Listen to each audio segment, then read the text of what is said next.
English कैसे सीखें YouTube channel में आपका स्वागत है। इस क्लास में हम इस स्टोरी के एक एक वर्ड का उच्चारण लिखकर इसे ट्रांसलेट करेंगे और इसकी वर्ड मीनिंग आपको लिखकर बताएंगे। लिखने से वो वर्ड मीनिंग आपके दिमाग में ज़्यादा समय तक रहेगी और साथ में हम आपको ग्रामर से जुड़ी, टेंस से जुड़ी छोटी छोटी बातें भी बताएंगे, जिससे आपको इंग्लिश लिखना, पढ़ना, बोलना और समझना धीरे धीरे आने लगेगा। इस क्लास में मैं शब्दों के उच्चारण को भी लिख दूंगा, जिससे आप इंग्लिश आसानी से पढ़ सकें, और इसकी वर्ड मीनिंग भी लिखते हुए चलूंगा, जिससे आपको पूरी स्टोरी अच्छे से समझ में आए और आपकी वोकैबुलरी अच्छी हो, आपकी वर्ड मीनिंग अच्छी हो और आप इंग्लिश सीखते जाएं। इसी के साथ आप कर दीजिए इस वीडियो को लाइक और मैं करता हूं शुरू।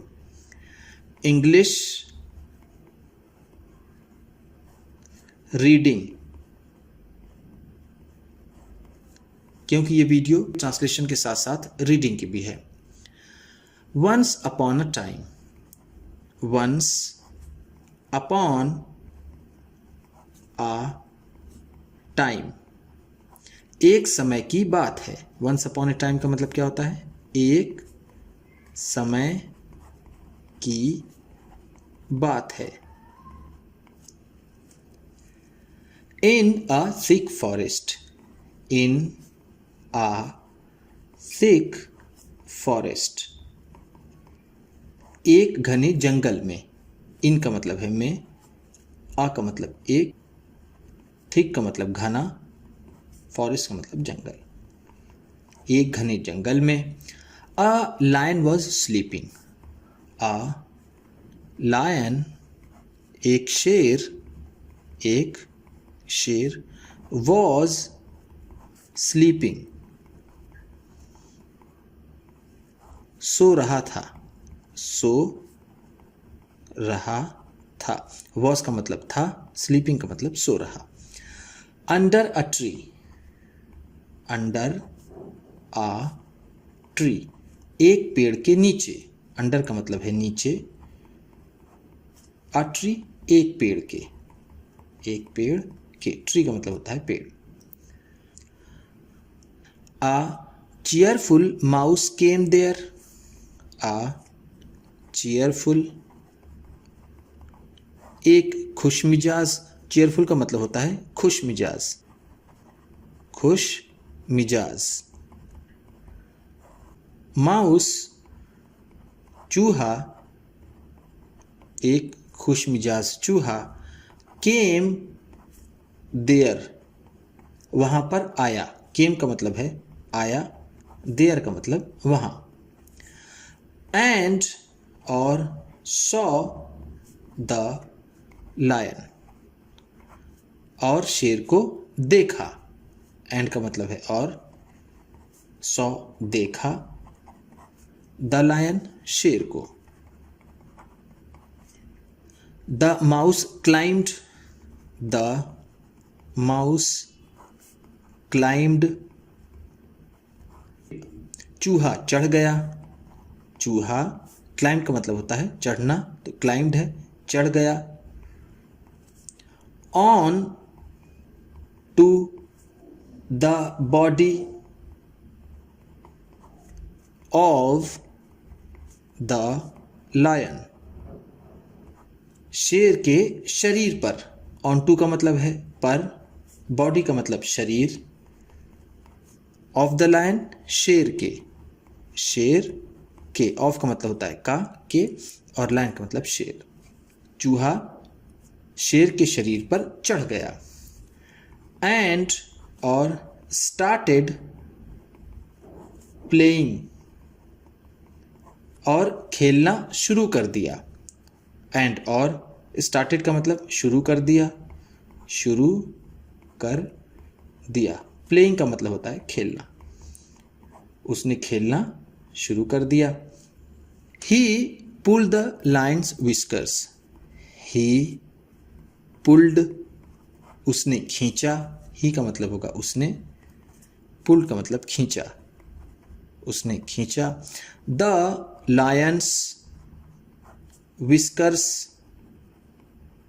शेर के मूंछों को। लायंस का मतलब है शेर के, शेर के। देखिए एपस्ट्रॉफी, ये एस, एपस्ट्रॉफी एस का मतलब होता है काके की, तो यहाँ शेर के। व्हिस्कर्स का मतलब जो मूछें होती हैं, बिल्ली, शेर, टाइगर, उसको व्हिस्कर्स बोलते हैं। मूंछों को। सडनली,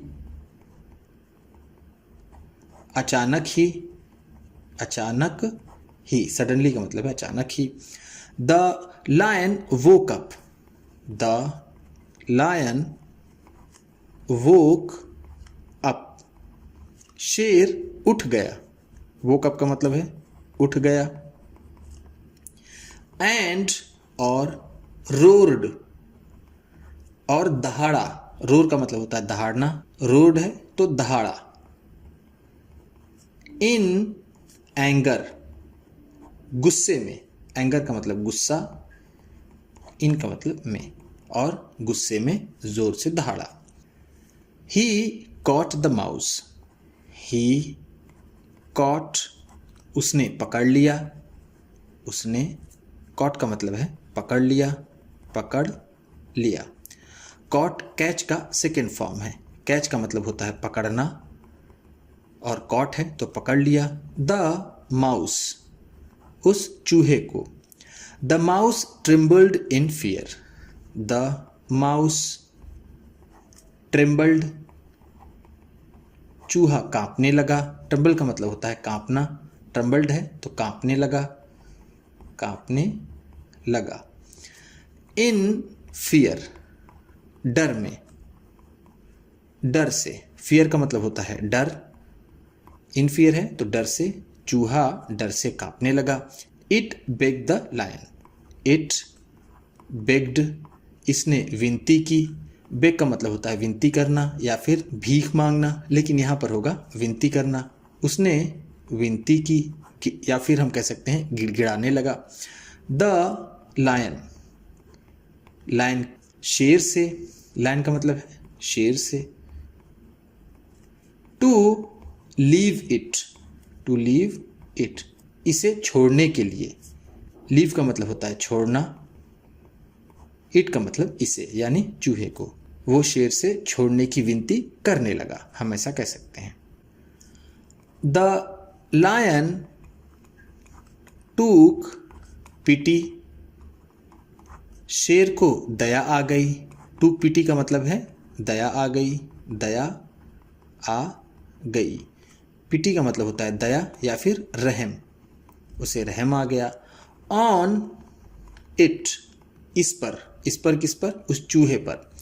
एंड, और लेट इट गो, और इसे जाने दिया, लेट इट गो का मतलब है जाने दिया, जाने दिया, एंड का मतलब है और।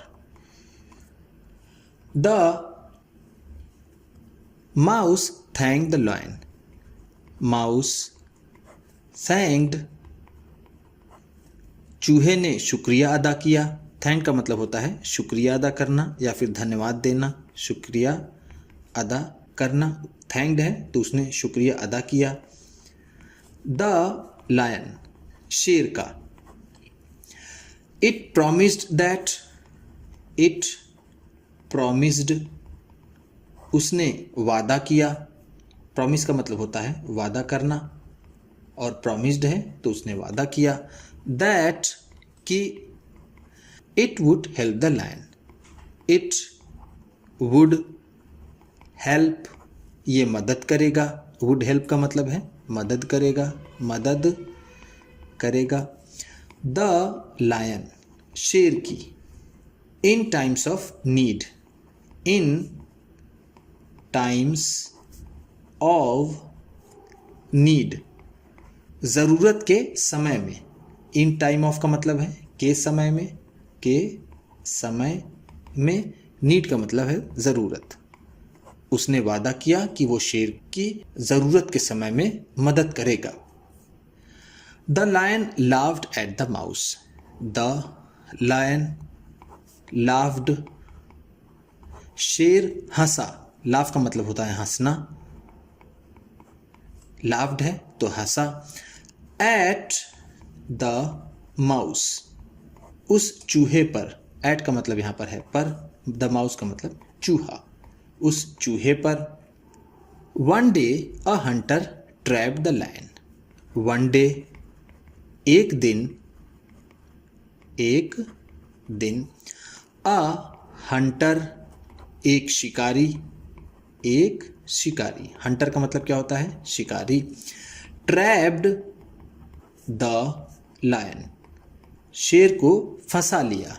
ट्रैप का मतलब होता है फंदे में फंसाना, या फिर हम यहाँ कहेंगे फंसाना। ट्रैप्ड है तो फंसा लिया, फंसा लिया। द लायन, शेर को। The poor lion roared for help. The poor lion, बेचारा शेर। यहाँ पुअर का मतलब क्या होगा? बेचारा। एक पुअर का मतलब होता है गरीब, लेकिन यहाँ पर इसका मतलब होगा बेचारा। लायन, बेचारा शेर। रोर्ड फॉर हेल्प, मदद के लिए दहाड़ने लगा। फॉर हेल्प का मतलब है मदद के लिए। रोड है तो दहाड़ने लगा। The mouse heard the cries. The mouse, उस चूहे ने। हर्ड, सुनी। हर्ड का मतलब क्या है? सुनी। हर्ड हियर का सेकेंड फॉर्म है। हियर का मतलब होता है सुनना, और हर्ड है तो सुनी। द क्राइज, चिल्लाहट या फिर चिल्लाने की आवाज़। क्राइज को हम कह सकते हैं चिल्लाने की आवाज़। चिल्लाने की आवाज़। चूहे ने शेर की चिल्लाने की आवाज़ सुनी। एंड, और। केम देयर, और वहाँ आया। केम का मतलब आया, देयर का मतलब वहाँ। It cut the net. It cut the net, इसने जाल काट दिया। कट का मतलब होता है काटना, और कट कट कट, इसका तीनों फॉर्म एक जैसा होता है। कट, यही स्पेलिंग होगी, इसी तरह पढ़ा जाएगा। सेकेंड फॉर्म भी CUT कट का कट ही होता है, और थर्ड फॉर्म भी CUT कट ही होता है। द नेट, जाल को। नेट का मतलब होता है जाल। विथ इट्स शार्प टीथ, अपने तेज दांतों से। विथ का मतलब है से, इट्स अपने, शार्प टीथ तेज दांतों से। तेज दांतों से, ठीक है। शार्प का मतलब है तेज, टीथ का मतलब दांत। The lion came out. The lion came out, शेर बाहर आया। केम आउट का मतलब है बाहर आया। एंड, और। दे बिकेम गुड फ्रेंड्स, और वो अच्छे दोस्त बन गए। दे का मतलब है वे, यानी शेर और चूहा। बिकेम का मतलब बन गए या फिर हो गए, बन गए। गुड फ्रेंड्स, अच्छे दोस्त। अच्छे दोस्त। उम्मीद करता हूं कि इस क्लास में बताई गई वर्ड मीनिंग्स आपको अच्छी लगी होंगी। सबसे अच्छा वर्ड कौन सा लगा इसे कमेंट बॉक्स में ज़रूर बताइएगा। इसी तरह की वीडियोस के साथ साथ ढेर सारी रीडिंग की, ट्रांसलेशन की और बहुत सी इंग्लिश सीखने वाली वीडियोस पाने के लिए चैनल को सब्सक्राइब कीजिए, और ये वीडियो किसी न किसी अपने एक दोस्त को, मित्र को, परिवार वाले को शेयर भी ज़रूर कर दीजिएगा। तो चलिए मिलते हैं फिर अगले वीडियो में।